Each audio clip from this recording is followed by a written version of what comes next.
Halo akang-akang dan teteh-teteh, kumaha damang sadayana. Welcome back di Si Neng. Alur cerita yang Neng akan bahas kali ini berjudul The 8th Day of Week. Sebelum lanjut ke ceritanya, jangan lupa ya dukung channel Neng dengan cara di subrek, like, komen, dan share. Yuk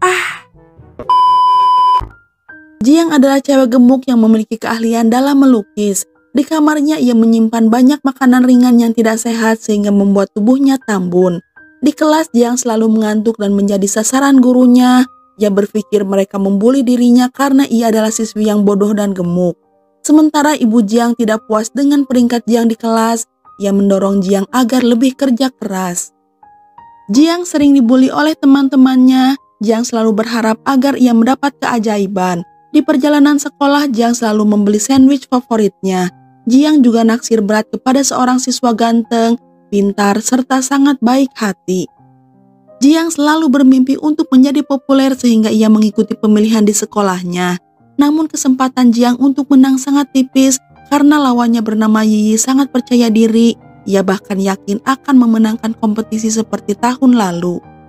Di kafetaria sekolah, Jiang memohon kepada teman-temannya agar mau memilih dirinya sebagai union presiden. Tiba-tiba seorang siswa mengambil paksa tasnya. Siswa itu berkata Jiang harus dihukum karena sudah mengganggu teman yang lain. Ia lalu kabur dan melempar tas itu ke sebuah pohon, sehingga tas Jiang pun menyangkut di sana. Jiang meminta bantuan namun ia malah ditertawakan. Ia kemudian dengan berani memanjat ke atas pohon, sementara semua orang hanya menonton saja. Jiang berhasil mengambil tasnya tetapi ia jatuh dari pohon. Yiyi mengecek hasil voting di handphonenya. Ia melihat Jiang sudah mendapatkan 20 voting, sementara ia baru mendapatkan 1 voting saja. Yiyi merasa terancam dan teman Yiyi bernama Zhang Min ingin merencanakan sesuatu yang buruk untuk Jiang. Di pelajaran olahraga, Jiang merasa kesusahan dalam mengikuti gerakan, ditambah olahraga bukanlah hobinya. Saat kembali ke kelas, Zhang Min berkata jika seseorang sudah mencuri dompetnya. Pak guru meminta para murid untuk tetap duduk di bangku masing-masing. Ia memberi izin Zhang Min agar mengecek semua tas teman-temannya hingga ia mendapatkan dompetnya kembali. Jiang begitu terkejut saat melihat dompet berwarna pink berada di dalam tasnya. Zhang Min mengumumkan bahwa ia menemukan dompetnya di dalam tas Jiang. Pak guru kemudian membawa Jiang ke kantornya. Jiang pun didiskualifikasi dalam pemilihan union presiden. Hari pun mulai gelap, ia pulang ke rumah dengan rasa kecewa.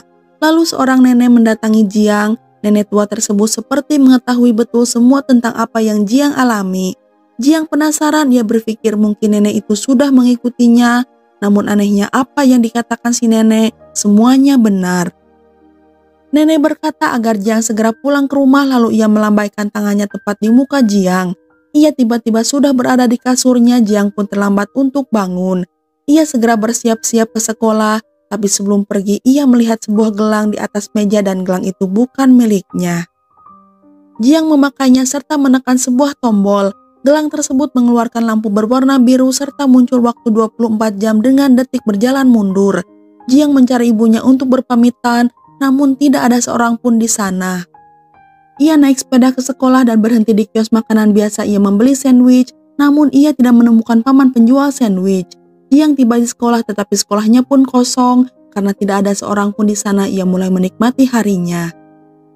Ia lalu mencoret-coret tembok di sekolah. Jiang juga makan sesuka hati tanpa merasa bersalah. Setelah itu ia kembali ke kasurnya dengan hati yang gembira.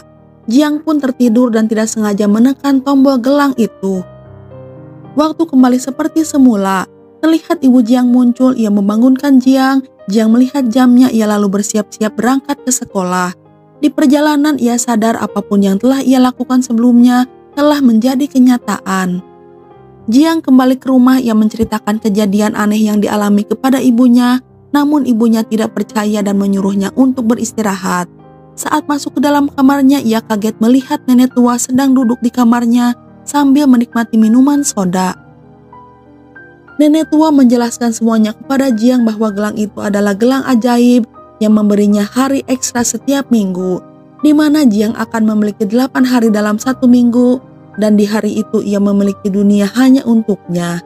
Ia pun bisa melakukan apa saja yang ia inginkan. Jiang menggunakan kekuatan gelangnya agar ia bisa masuk ke kamar cowok taksirannya bernama Gubei. Jiang lalu meninggalkan sepucuk surat yang memperkenalkan dirinya sebagai cewek bernama Pai dari luar angkasa. Gubei berpikir itu hanya sebuah prank, namun Gubei kembali menemukan surat yang hampir sama yang Jiang tinggalkan untuk meyakinkan Gubei. Akhirnya mereka berdua mulai intens berkomunikasi lewat tulisan. Selain itu, Jiang menggunakan waktu ekstranya untuk menjadi murid pintar dengan menghentikan waktu untuk memperbaiki ujian sekolahnya. Jiang juga membuat hari libur selama 10 hari dengan menstempel surat legal agar Gubei bisa bertanding sepak bola dengan sekolah lain. Para guru merasa bingung, namun mereka tidak tahu apa yang sedang terjadi. Pak Guru memberitahu mengenai liburan sekolah dan para murid begitu sedang mendengar pengumuman tersebut. Di hari pertandingan sepak bola, sekolah lain mendominasi pertandingan. Jiang lalu membantu Gubei untuk memenangkan pertandingan. Di dalam loker, Jiang mendengar percakapan Yi dengan Zhang Min. Mereka membicarakan tentang dompet milik Zhang Min dan bagaimana ia menaruh dompetnya di dalam tas Jiang, sehingga para murid berpikir bahwa Jiang adalah seorang pencuri. Jiang berencana balas dendam dengan mengambil semua dompet milik teman sekelasnya dan memasukkannya ke dalam tas Zhang Min. Sekarang Zhang Min juga dituduh sebagai seorang pencuri. Saat ujian tiba, Jiang menggunakan kekuatan gelang itu untuk membekukan waktu sehingga Jiang dengan mudah mencontek semua jawaban dan membuatnya menjadi nomor 1 di kelasnya. Di kelas, murid-murid lain mengucapkan selamat dan bertanya bagaimana Jiang bisa mendadak pintar. Pak Guru juga memuji Jiang. Ia berkata karena kerja kerasnya, Jiang mendapatkan hasil yang sangat memuaskan. Sementara hal itu membuat Yi merasa cemburu. Pak Guru mengkelompokkan Jiang dengan murid 3 teratas bersama Gubei serta Yi untuk sebuah proyek sekolah. Kali ini Jiang membuat Gubei terkesan dengan keahliannya dalam melukis dan membuat Yi terbakar api cemburu. Gubei berkata ia ingin sekali bertemu dengan Pai. Jiang tidak memiliki kepercayaan diri. Hal itu membuat Jiang berhenti berkomunikasi sementara dengan Gubei. Meskipun begitu, Gubei tetap setia menanti. Di hari selanjutnya, seorang siswi mendatangi Gubei. Ia bertanya tentang soal matematika, tetapi Gubei tidak tahu jawabannya. Ia lalu bertanya kepada Jiang.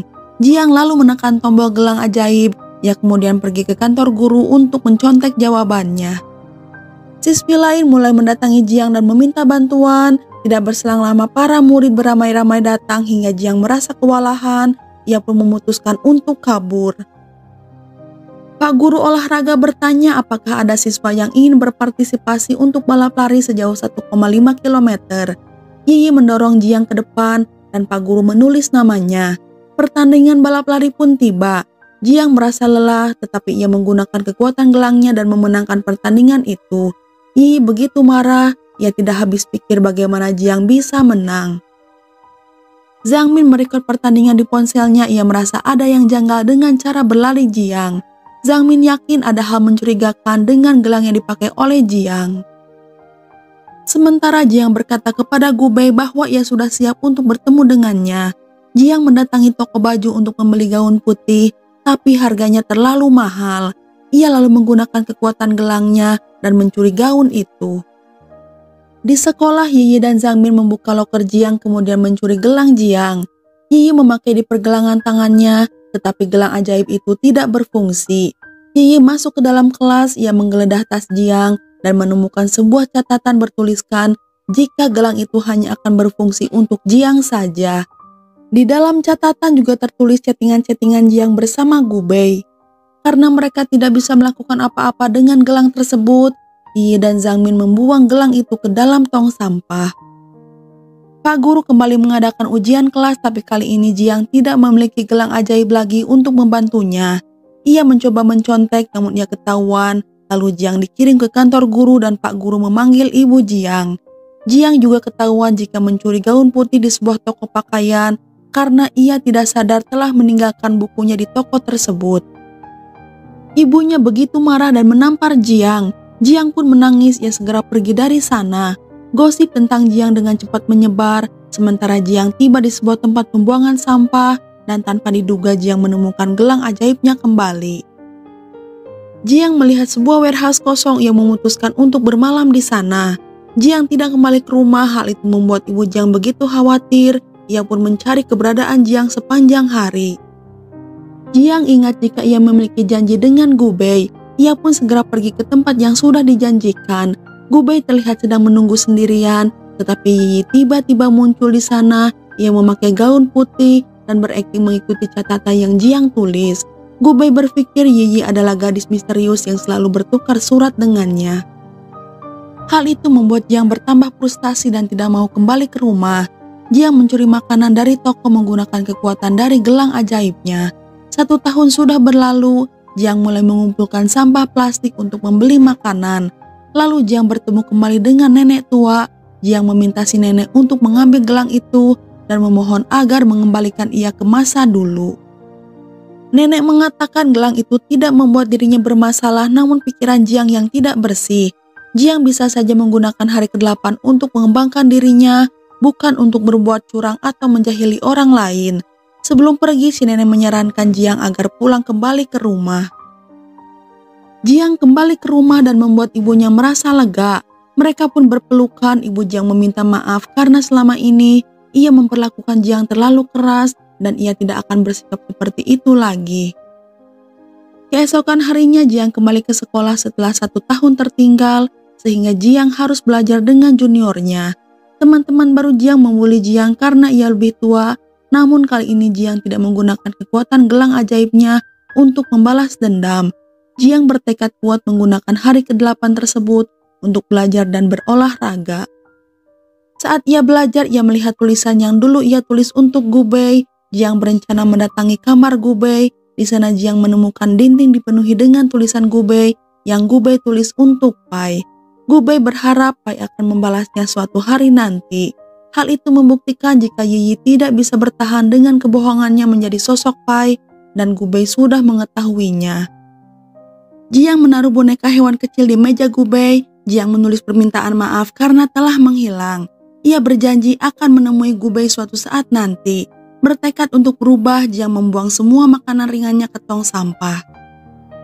Tahun pun berlalu, berat badan Jiang turun drastis, ia menjadi gadis cantik. Peringkat di kelasnya juga meningkat, teman-teman sekelas Jiang sekarang mulai bersikap baik kepada Jiang. Suatu hari Gu Bei mendatangi Jiang. Gu Bei bertanya apakah ia adalah sosok Pai, namun Jiang tidak mengaku.